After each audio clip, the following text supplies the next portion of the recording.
ପିଲାମାନେ ଆଜି ଆମେ ଏହି ବଗିଚାରେ ବୁଲିବା ଏବଂ ଲତା ଗଛ ଗୁଡ଼ିକୁ ଚିହ୍ନିବା, ଲତା ଗଛ ବିଷୟରେ ଜାଣିବା। ଦେଖ ଏଇଟା ହେଉଛି ଲତା ଗଛ, ଏଇଟା କ'ଣ ଲତା ଗଛ। ଏଇଟା ଗୋଟେ ବାଡ଼ିଟେ ଲଗା ହେଇଛି, ଏଠି ଦେଖ ଏ ଦେହରେ ବାଡ଼ି ଗୋଟେ ପୋତା ହେଇଛି। ଆଉ ଏଇ ବାଡ଼ିରେ ଲତା ଗଛଟି ମାଡ଼ି ମାଡ଼ି ଯାଇଛି ଉପରକୁ।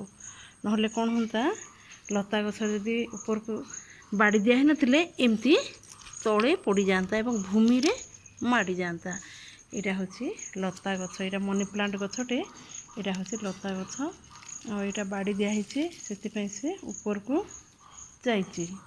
ଏଇଟା ସବୁ ଲତା ଗଛ, ଏଇଟା ସବୁ କ'ଣ ହେଉଛି, ଏଇଟା ଲତା ଗଛ। ଏଇଟା ସବୁ ଲତା ଗଛମାନଙ୍କୁ ବାଡ଼ି ଦିଆ ହେଇଛି, ନହେଲେ ସେ କ'ଣ କରନ୍ତା, ଭୂମିରେ ସେ ମାଟିରେ ମାଡ଼ି ମାଡ଼ି ଯାଇଥାନ୍ତା। ଆଉ ଗୋଟେ ଲତା ଗଛ ଚିହ୍ନିବା, ଦେଖ ଏଇଟା ହେଉଛି ଅପରାଜିତା ଗଛ। ଏଠି ବାଡ଼ି ଦିଆ ହେଇନି, ତେଣୁ ସେ କ'ଣ କରିଛି, ତଳେ ମାଡ଼ି ଯାଇଛି।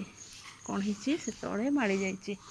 ଏଇଟା ମଧ୍ୟ ବାଡ଼ି ଦିଆ ହେଇନି, ସେ ତଳେ ମାଡ଼ି ଯାଇଛି।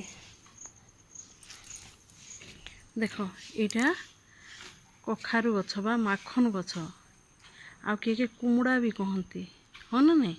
ଆମର ଏପଟେ ଆମେ ମାଖନ କହୁ, ଆଉ କିଏ କିଏ କଖାରୁ ଗଛ ମଧ୍ୟ କହନ୍ତି। ଏଇଟା ବି ଗୋଟେ ଲତା ଗଛ। ଦେଖ ଏଇଟା ବି ଗୋଟେ ଲତା ଗଛ। ଏଇଟା ମାଡ଼ି ମାଡ଼ି ଯାଇଛି ଉପରକୁ। କାର ଦେହରେ ଯାଇଛି, ଦେଖ ଏଇଟା ବାଡ଼ି ଦିଆ ହେଇଛି, ବାଡ଼ିରେ ସେ ମାଡ଼ି ମାଡ଼ି ସେ ଉପରକୁ ଯାଇଛି। ଏହାର ଗୋଟେ ଆକର୍ଷି ଥାଏ, କହିଥିଲି ନା ମୁଁ ଗୋଟେ ଆକର୍ଷି ରହିଛି ବୋଲି। ସେଇଟା ହେଉଛି, ଦେଖ ସେ ସରୁ ସରୁ ଯେଉଁ ରହିଛି ଗୁଡ଼େଇ ହେଇକି, ସେଇଟା ହେଉଛି ଆକର୍ଷି। ସେ ଆକର୍ଷି ଗୁଡ଼େଇ ହେଇକିରି ସେ ଉପରକୁ ଯାଏ। ଦେଖ ଏଇଟା ହେଉଛି ଆକର୍ଷି।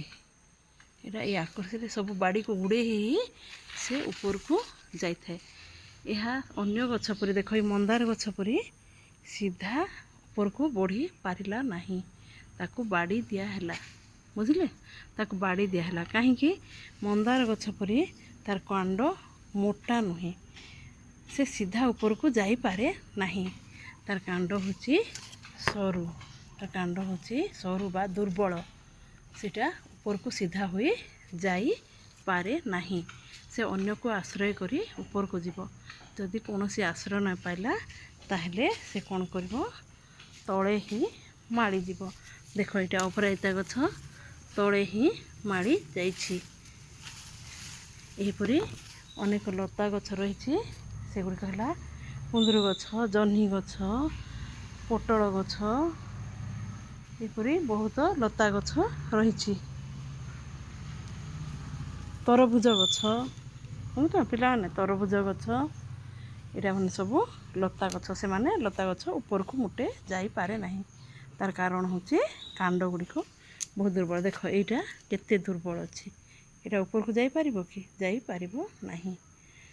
ଆକୁ ବାଡ଼ି ଦେଲେ ହିଁ ଉପରକୁ ଯିବ, ନହେଲେ ସେ କ'ଣ କରିବ, ମାଟିରେ ହିଁ ମାଡ଼ି ଚାଲିଯିବ।